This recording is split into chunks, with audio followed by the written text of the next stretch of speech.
and welcome to the Scary Goals Club. I am your host, Hazel Robertson, and I believe that to make the impact that you know you are called to make in the world, it requires setting bigger, scarier goals and then becoming the person who creates them. That is what I am here to show you how to do. That's what we're diving into with mindset, tools, tricks, really simple, practical, actionable steps you can take and start applying straight away. Because whatever you believe, we have this one life that we definitely know about. Start making the impact you know you want to make in the world. Fear is not a reason to stop. We keep going. We work through the fear. That is what we do in the Scary Goals Club. So come on in, come join, hit subscribe, and let's get started. Hi, and welcome to the Scary Goals Club podcast. I am your host, Hazel Robertson.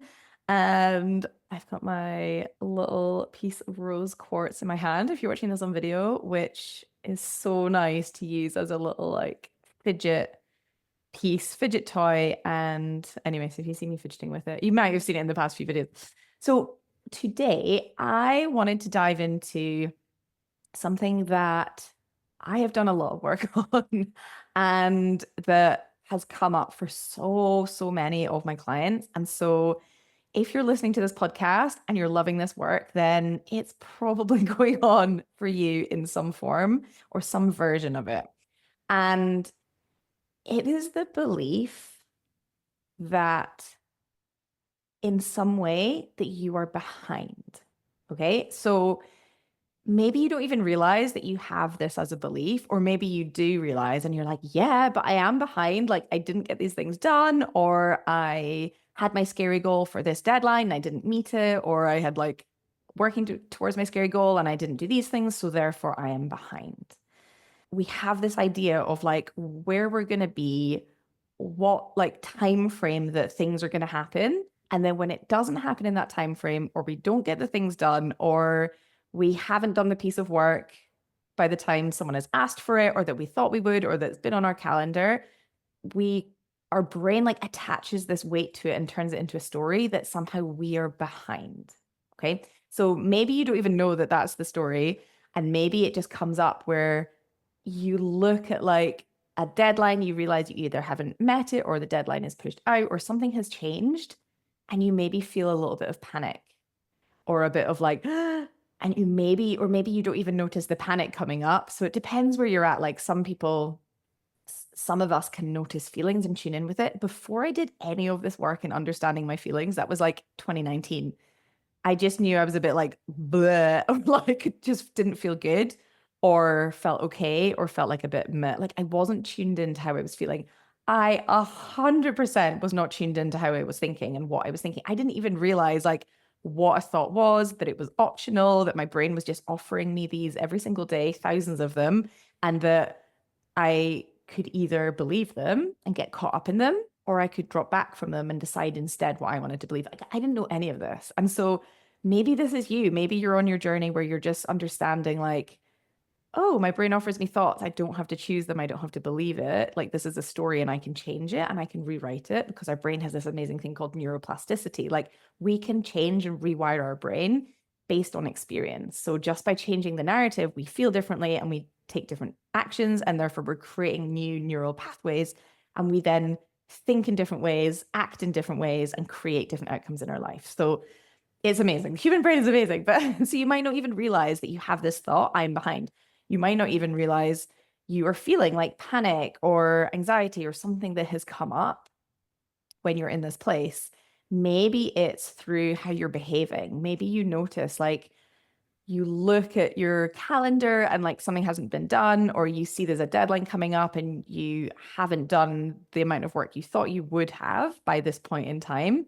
And maybe you find yourself in this almost like rush scramble, and it's like you can feel your energy is like almost quite like erratic, a bit scatty. We're in this like oftentimes when we're telling ourselves I'm behind, it normally makes us feel panic or anxiety or stress. And so our body, our whole nervous system, like our brain body connection, it's switched into fight or flight. So we have the amygdala, which is in the part of the limbic system, like is calling the shots in terms of our survival brain. And it is literally sounding the alarm going, danger, I'm behind, something bad is going to happen. I'm behind, therefore I guess it's kind of linked with like, I failed, like something bad is going to happen, panic. And so we go into this, like the adrenaline is up, the cortisol is up, our palms are sweating, our mouth is dry, like our heart rate's racing. And when we're in that place, all of our like creativity, logical thinking, all of our like long-term problem solving, rational thinking literally shuts off. Our body is focusing on surviving. It thinks there is a problem. The amygdala, the little, is like a little fire alarm in our brain. It's very, very sensitive to any perceived threat. Like it's scanning for danger. It keeps us alive. Like we have got this far as a human race, and the amygdala has helped with that.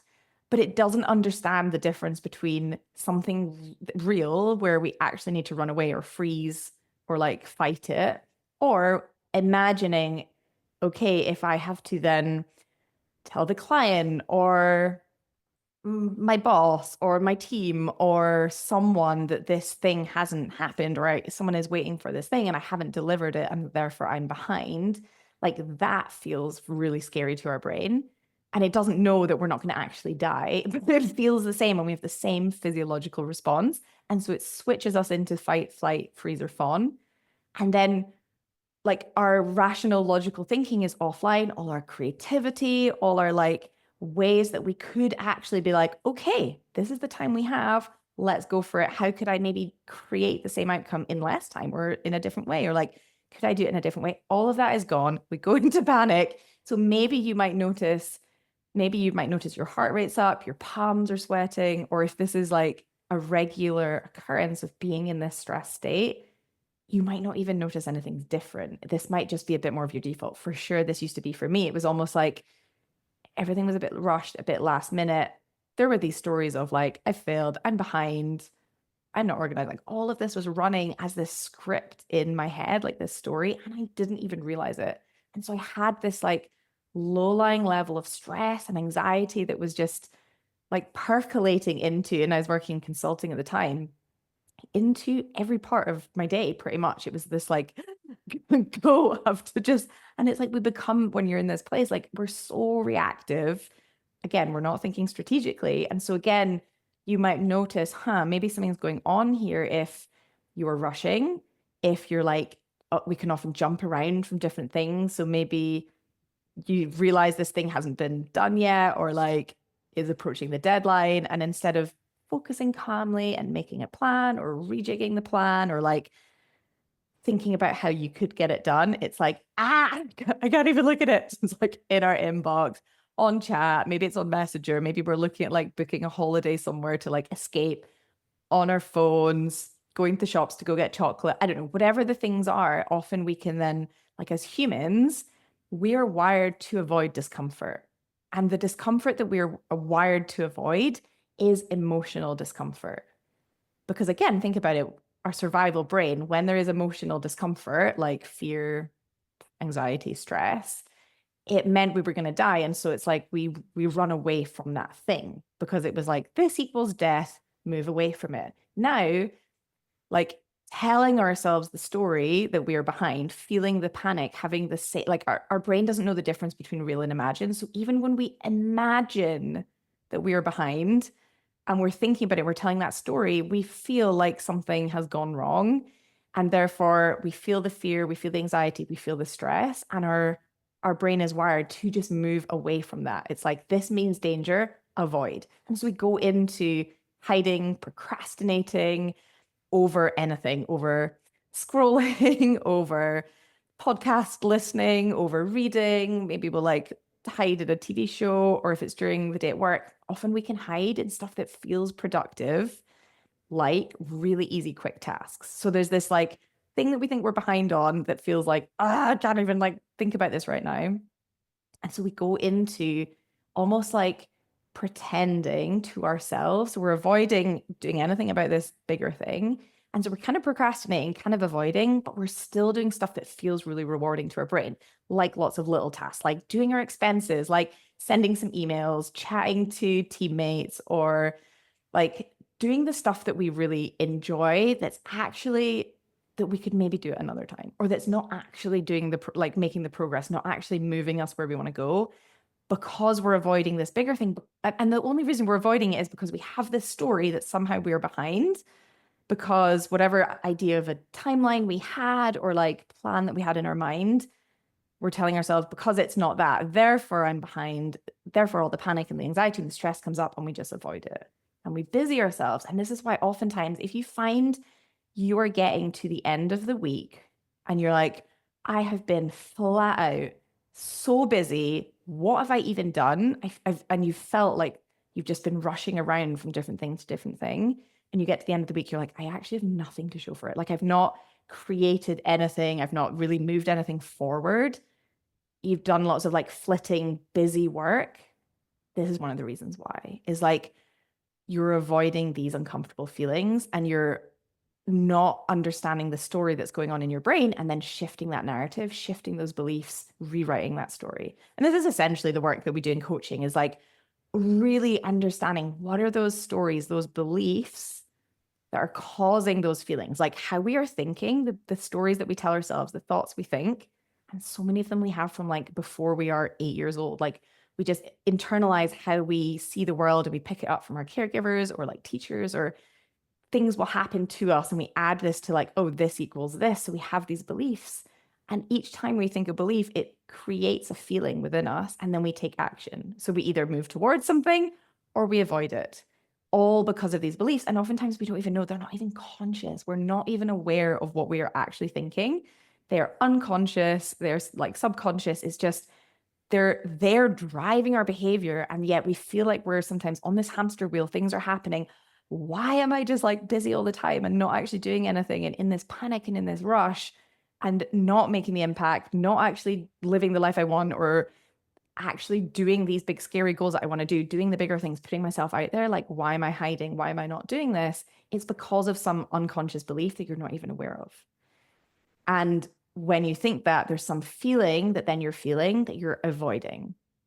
And like, we don't get taught how to feel our feelings. We don't get like, so many of us don't. Some people do. If you have parents or teachers or anyone that like when you grew up, they taught you how to really just like be with your feelings, process them all the way through, not to shame you for having them, not to avoid them. And actually, here's the thing, then you will understand how to feel your feelings.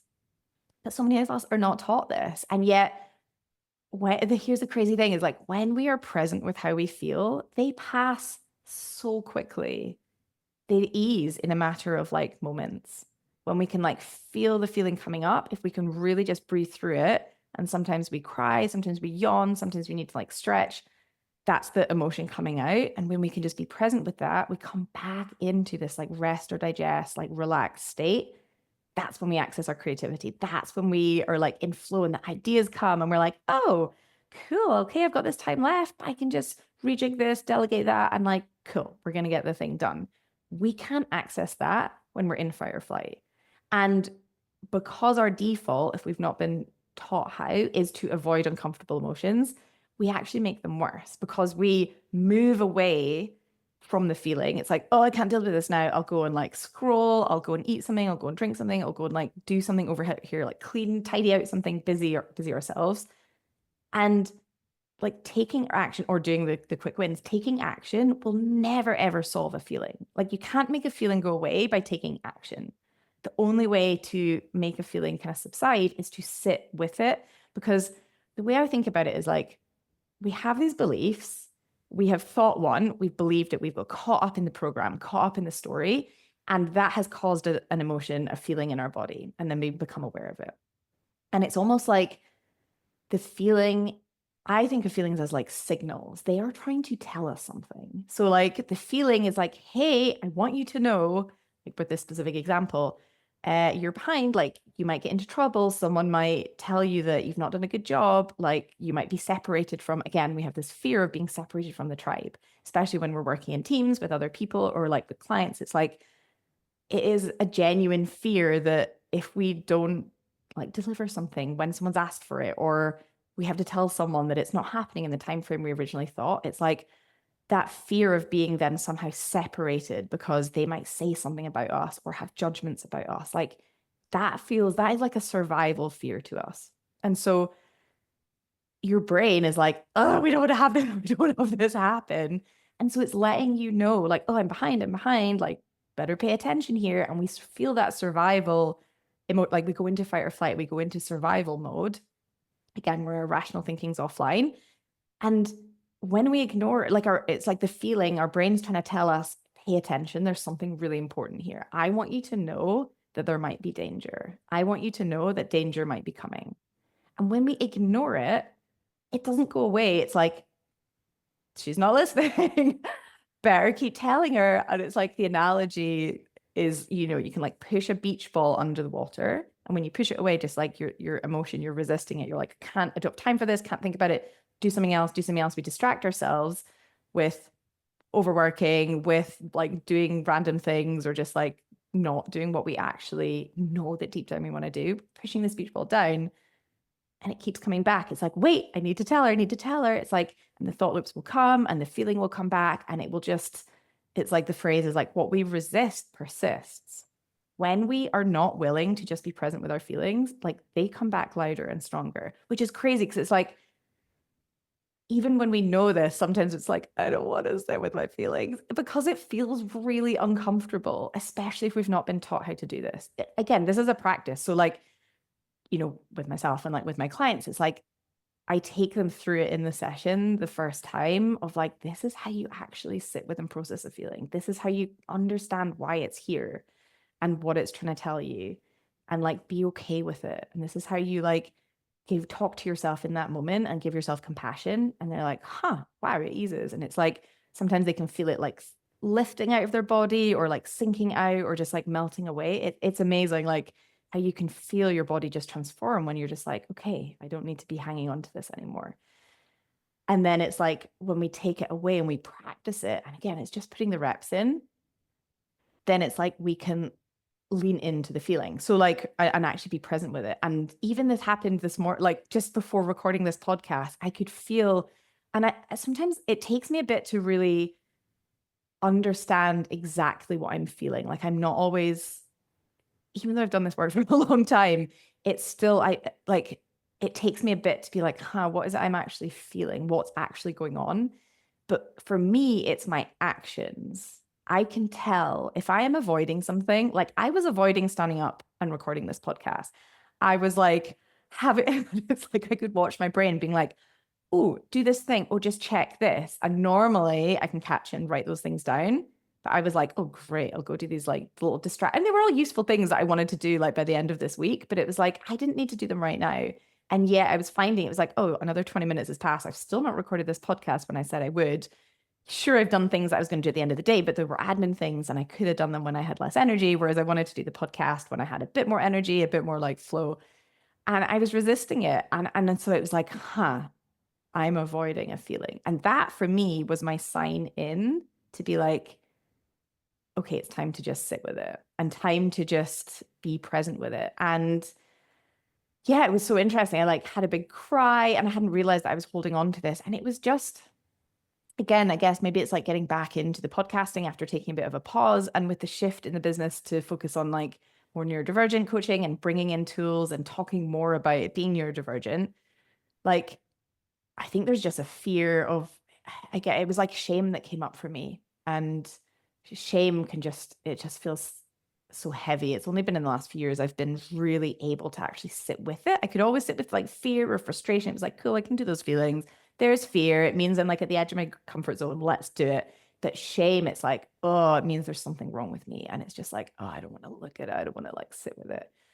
I was able to sit with it. And it was just this, I guess a fear in there and shame of like, it's almost like who am I to be standing up and talking about this? I'm like, who am I to talk about these things and pretend like I know the answers? And I know that I'm not pretending to know all the answers. Like 100% I'm not. I am figuring all of this out as I go. And I guess just what I love doing is finding out stuff that really works for me, that like, I'm like, wow, that has been so amazing, so transformational. And then I teach it to my clients and I share some of it on this podcast too. So I know that I know that you guys don't know that I like think I have all the answers, because I absolutely do not. I am like just figuring this out. I'm willing, I guess, to just notice where I'm avoiding, notice where I'm not showing up as I want to, and getting curious as to what's going on. And that's the piece. That's the skill, I guess, that I teach my clients as well, is like yes, all the tools, but it's like being able to understand themselves. Without me, I just help them understand themselves. So then at the end of the coaching, it's like they can go and do anything and any goal and any project, any work, like promotion, like anything they want to do.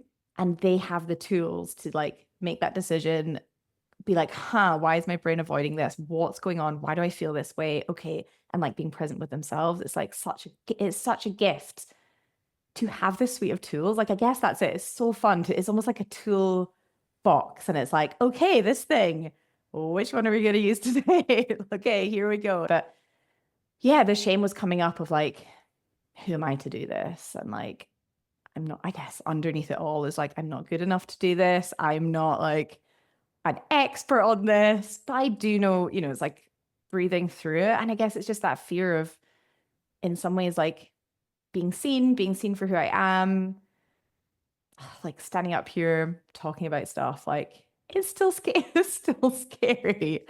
It is still like, yeah. And so, but being able to, I know I've gone a little bit away from the behind. We will get back to that, but just with the whole feelings piece is like, but being able to catch that I was distracting myself and not doing what I ultimately knew that I wanted to do. Like I knew I wanted to stand up and share this podcast. I knew I wanted to do that and I wasn't doing it.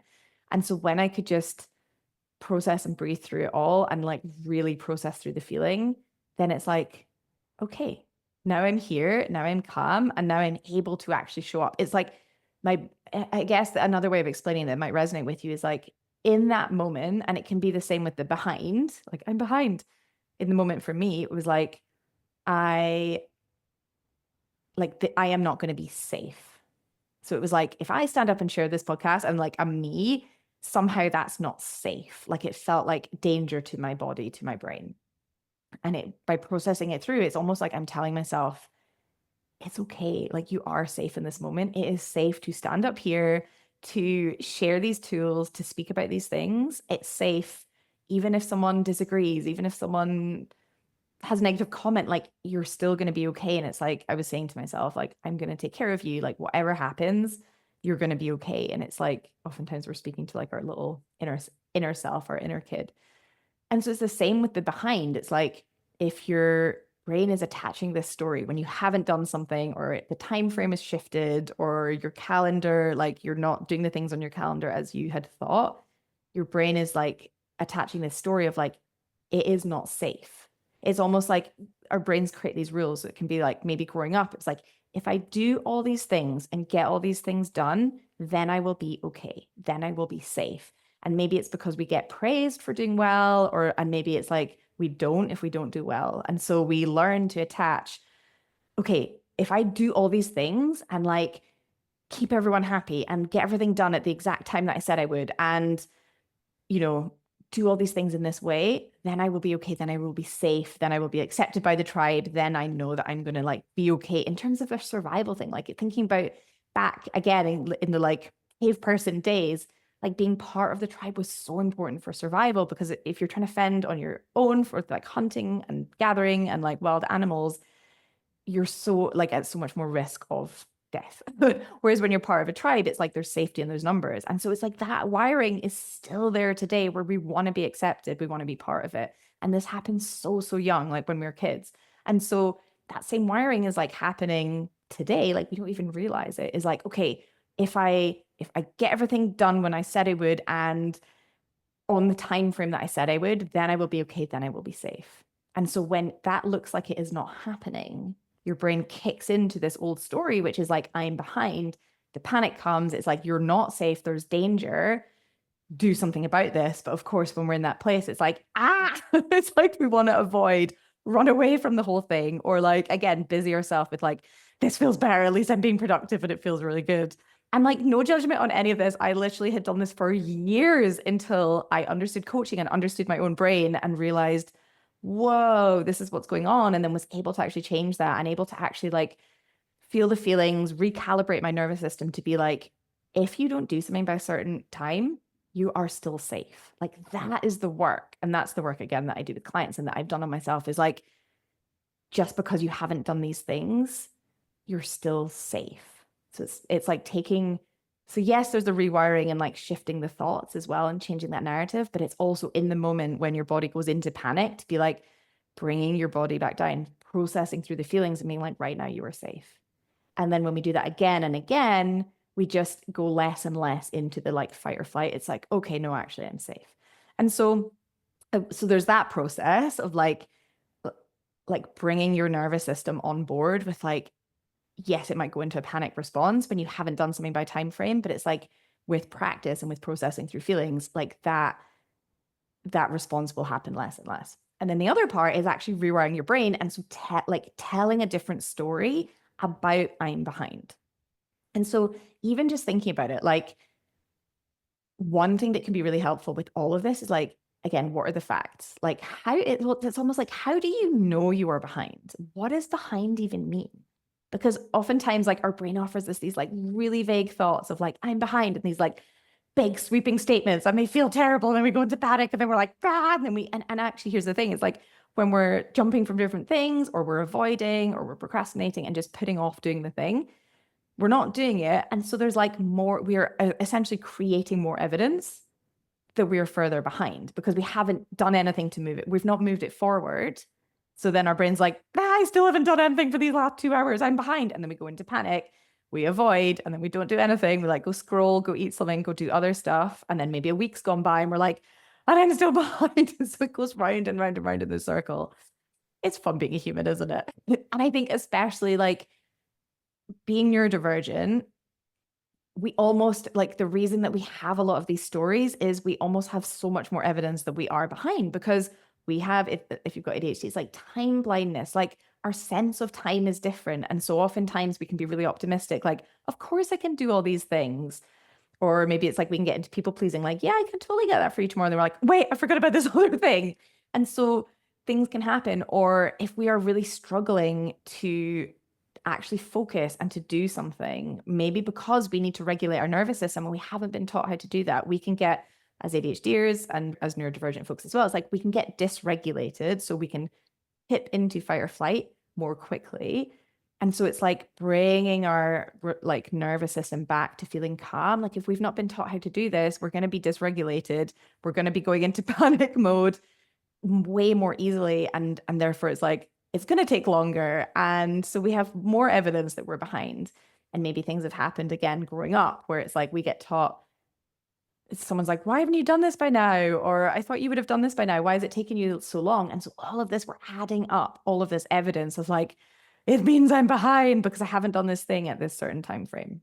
So I just want to offer, this is you, like, give yourself a big hug, no shame at all. It's just so good to have this awareness. And yeah, so just coming back to questioning the thought, which is like, what does behind even mean? Again, brain has these really vague statements that feel terrible. And when we start, that's the amazing thing about like doing this work and coaching and questioning these beliefs is like, what does it even mean to be behind? Like, actually, what does it mean? How would you know that you're behind? How would you know you're not behind? How would you know you're ahead? Like, what are the different tipping points? And oftentimes we maybe can't be specific. And we're like, there is no scale in my brain.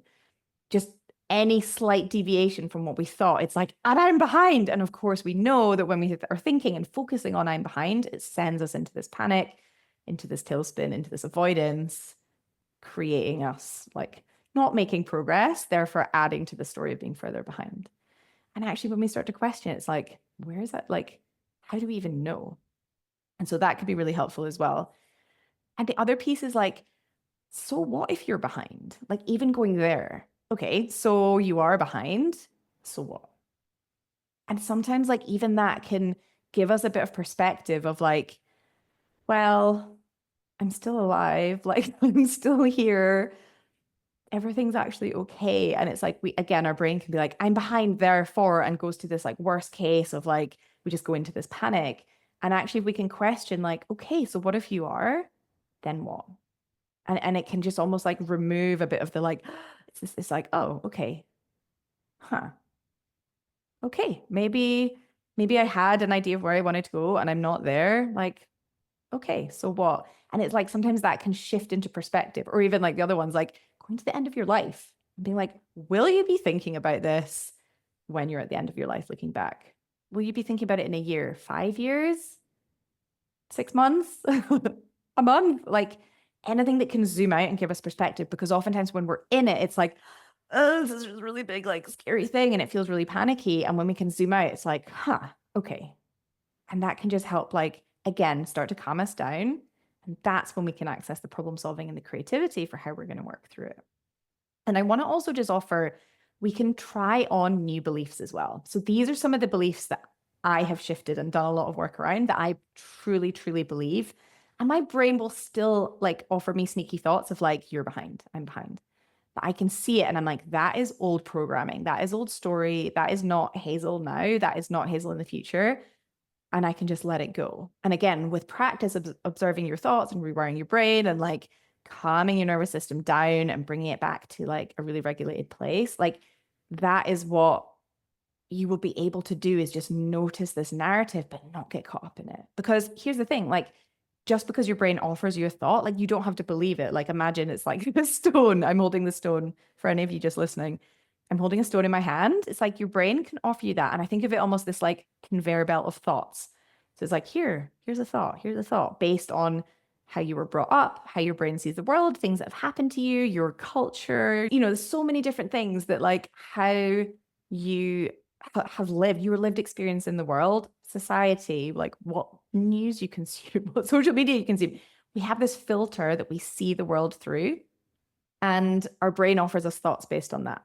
And we can decide if we want to believe them. And if we believe a thought and we get caught up in the story, that's when we feel differently. That's when we act differently. That's when we create an outcome that maybe we don't actually want, that's not actually taking us where we want to go. But if we can just drop back and notice and be like, oh, interesting. There goes that old patterning. There's my brain offering me that thought again. Like we don't have to get caught up in it and we can just put it down. And so we're not feeling the feelings. Like I can notice that I'm behind and I don't feel the panic. I'm like, oh, there it goes. Oh, okay, it's doing its thing and it's all good. And instead, so these are some of the things that I believe. Like I focus my brain instead on like, I am exactly where I need to be. So just let that land for a minute. I am exactly where I need to be. And even try that on. And if you like it, if it feels good, like borrow it, use it. And for me, that just like calms me down. And I'm just like, oh yeah. Because it's like I may have had an idea of the time frame or of how much work I would do. But like that has literally not happened for whatever reason. And now I know and I have hindsight and I can look back and I maybe could have done things differently. But at the time, it's like I couldn't have done anything differently. I was doing the best I could in those moments, learning, figuring out, doing what I did. Now I can learn some things. That's fine. And so right now it's like, I'm exactly where I need to be. And from this moment, then I can decide, now how do I want to respond from here? And the other thought I have that really helps me with this is like, everything happens at the perfect time. And and again, with all of these beliefs, you can always find evidence for it. That's the thing, because beliefs aren't facts. Like you can find evidence that you're behind, and your brain probably has a lot of evidence because you're focusing on it, because it's like you're putting on these glasses. So it's like, well, this and this and this. But equally, you can find evidence that like you're exactly where you need to be and that everything happens at the perfect time. And especially the last one, it's like, I have so much evidence since I've started training my brain to focus on that, of like, I can look back, I'm like, whoa, I thought this was running like late and delayed. But actually, if it hadn't been delayed, this other thing wouldn't have happened, or this other person wouldn't have reached out, or whatever. And so this whole thing never would be how it is right now. And it's like, we can't imagine right now that there's so many other things like going on behind the scenes. And like, again, if you think about like the universe, it's like everything happens at the perfect time. And when we really sink into that, we'll realize it's almost like it was always meant to happen this way. That's another thought I like love coming back to. It was always meant to happen this way. It was always going to. Because of whatever, because of some lesson that I needed to learn, because of some other like synchronicity or something happening, that then I'm like, this thing never would have happened if like I'd done that thing when I said I would, or on the like timing that I thought I would. So I just want to offer like what if you're not behind? What if you are exactly where you need to be in this moment? And just play around with that. And then notice if the thought comes back up, and just bring your brain back down. Okay, I hope that was helpful. That is very, very dear to my heart. I know I thought because it is a story that I have done a lot of work to release and let go of. And it just feels so much like when we can release these thoughts that are just not helpful and that put us into panic, put us into stress, put us into this like fight or flight place, every single day just becomes so much easier. Because it's like, again, you might feel the panic and then you can bring your body back down and you're just like, the ideas will come and the flow and the creativity and like interactions with other people feel easier. Actually, like creating work and getting things like done that you want to get done just feels so much easier because again, when we're in fight or flight or panic, we avoid. And even if we are doing something, we're not accessing our best work. We're not accessing our like creative thinking. And again, I did this for years where everything was in this like rush panic. And then it's like being able to be like, oh, everything feels flowy and fun. And just being able to tap into that is it is the best feeling. So also, if you want to do this work, like if you're like, oh my gosh, I want to know how to do that, come and learn these tools with coaching. Honestly, like they are just so amazing. Like I can't even like to say it's going to change your life is like an understatement, but it's like changing in just like even one tiny area of your life in like one session or whatever changes other areas of your life as well. It's like once you have these tools of watching your brain, regulating your nervous system and like bringing it back down and really being present with your feelings, like it's like life just flows. There's not this forcing, there's not this like stress and rushing and busyness and hamster treadwheel where we're like, I know that I want my life to be like this, but I'm just not doing it. Or I know that I want to be going after these big goals, but I'm just not doing it because I'm so busy and I'm so just like down in the like the panic hustle hamster wheel. And it's like that. I know that it might be hard if you're listening to this, that you might think that's just how it has to be. I promise you it doesn't. I promise you it doesn't. Like, and if it feels scary, but you're still like, I know I want to change this, like, it's okay. It's like, it's okay for it to be, to feel scary. Like, that's how you know this is the edge of like learning and growth. And like, yeah, if you're loving this podcast and you're just like, I want to take these tools and like really understand how to apply it to myself and be able to know, I think that's the best thing about it is like knowing that whatever situation I'm in, and I know this like for my clients as well, like whatever situation they're in, they always know how to come back to themselves, how to like bring their brain down, how to show up as their best self, how to create like whatever goal it is that they want, like go after it and make it happen. Like it's just the biggest gift that you can give to yourself. So if this feels like something that you are called to do and you're like, I know I want to do this, come, like there's more info in the show notes, like come and do this work. Honestly, if you love this podcast, you're going to like absolutely love it. It's so fun. It's flowy. And yeah, it's just like life just feels so much more fun when we just like let go of the panic and the stress and can just enjoy even the hard bits, even the scary bits, even the like stepping out of our comfort zone and like going after bigger goals. Like we can just enjoy all of it. And oh, it is so good. Anyway, and also if you're telling yourself you're behind, release that and come back to you are exactly where you need to be. Okay. Hope this was helpful. Have an amazing, amazing rest of the day and an amazing week ahead. And I will see you next time. Mwah.